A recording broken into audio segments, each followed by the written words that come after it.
Kontrobersyal ang naging hiwalayan nina Barbie Forteza at Jack Roberto ilang buwan na ang nakalilipas. Tumagal ng 7 taon ang relasyon ng dating magkasintahan. Ngayon ay wala pa umanong bagong manliligaw ang kapuso actress. Hindi naman ako strict about it. Kung may magpaparamdam, wala namang problema. Pero sa ngayon, multo pa lang yung nagpaparamdam kasi sa akin, natatawang pahayag ni Barbie sa 24 na oras. Puspusan ng muli ang ginagawang trabaho ngayon ng dalaga para sa beauty empire na malapit nang mapanood sa Kapuso Network.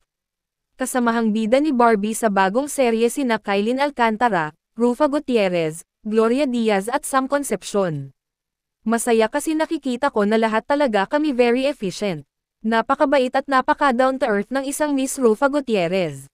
Ang hindi ko ikinagulat syempre, ang husay sa pag-arte ng Kylin Alcantara. Pero ngayon, masasabi ko na mas naging close talaga kami ni Kylin at mas naging maganda ang aming pagkakaibigan dahil dito sa show na ito, pagbabahagi ng Kapuso actress. Abala man sa taping ng naturang serye ay aktibo rin ngayon si Barbie bilang ambasador ng Save the Children Philippines. Isa rin si David Licauco sa mga ambasador ng naturang organisasyon. Parehas kami, lalo na siya, yung kanyang mindset towards leadership, iba rin talaga eh.